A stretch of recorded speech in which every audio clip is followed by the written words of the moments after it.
రాజకీయాల్లో కలకలం రేపిన phone tapping కేసును సీబీఐకి అప్పగించే యోచనలో తెలంగాణ ప్రభుత్వం ఉన్నట్లు తెలుస్తోంది. ఫోన్ ట్యాపింగ్ కేసులో ఇప్పటికే పలువురిని ప్రశ్నించిన సిట్ అధికారులు కీలక ఆధారాలను సేకరించారు. మరోవైపు ఇప్పటికే కాళేశ్వరం విచారణను ప్రభుత్వం సీబీఐకి అప్పగించింది. ఇప్పుడు ఫోన్ ట్యాపింగ్ కేసును కూడా సీబీఐకి అప్పగించే యోచనలో ఉన్నట్లు తెలుస్తోంది.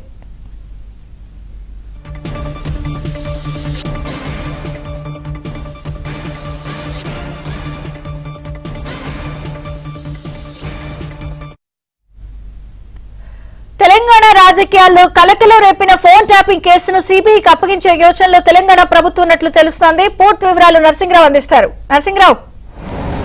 ఎస్ విజయచంద్రిక, తెలంగాణ నుంచి మరో కేసును కేంద్ర దర్యాప్తు సంస్థ సీబీఐకి అప్పగించేందుకు రాష్ట్ర ప్రభుత్వము సిద్ధమవుతుంది.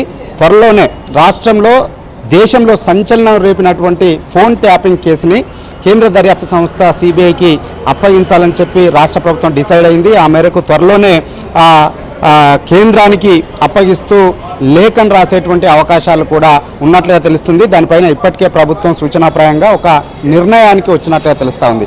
వాస్తవానికి ఈ ఫోన్ ట్యాపింగ్ వ్యవహారం గత బీఆర్ఎస్ ప్రభుత్వ హయాంలో ఫోన్లు చాలామందివి రాజకీయ నాయకులయ్యి, వ్యాపారులయ్యి, మీడియా సంస్థ అధిపతులవి, ప్రత్యర్థి పార్టీలకు సంబంధించినటువంటి వాళ్ళవి, సినిమా ప్రముఖులవి, సినిమా నటులకు సంబంధించినటువంటి వారివి చాలామంది వేల సంఖ్యలో ఫోన్లని ట్యాప్ చేశారు అనేటువంటిది అప్పట్లో సంచలనంగా మారింది. దీనిపైన కాంగ్రెస్ అధికారంలోకి వచ్చిన తర్వాత సిట్ను నియమించింది. సిట్ దర్యాప్తును కూడా ముమ్మరంగా చేసింది.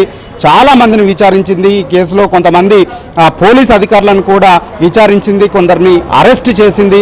సో సిట్ దర్యాప్తు సందర్భంగా కీలకమైనటువంటి ఆధారాలను సేకరించినట్లుగా తెలుస్తూ ఉంది.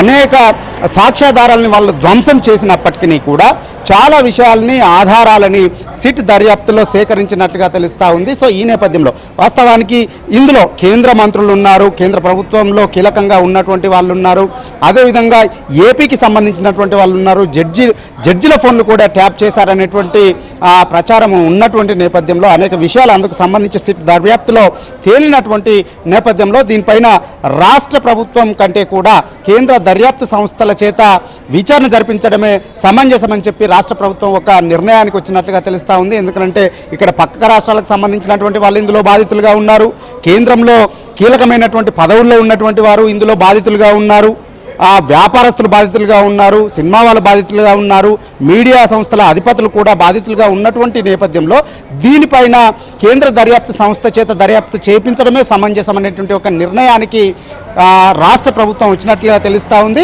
సో ఆ మేరకు త్వరలోనే కేంద్ర దర్యాప్తు సంస్థకు లేఖ రాసేటువంటి అవకాశం ఉన్నట్లుగా తెలుస్తుంది. వాస్తవానికి ఇప్పటికే ఒక కేసు, కాళేశ్వరానికి సంబంధించినటువంటి కేసును సిబిఐకి అప్పగించింది రాష్ట్ర ప్రభుత్వం. ఆ మేరకు కేంద్ర దర్యాప్తు సంస్థకి, కేంద్రానికి కూడా లేఖను కూడా రాసింది.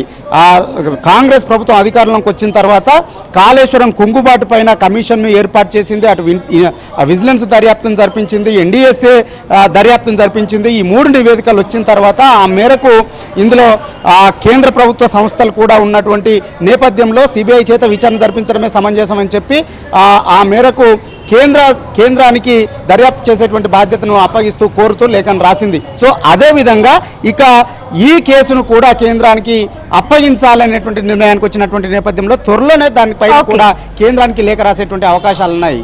విజయచంద్రిక. Thank you Narasimharao.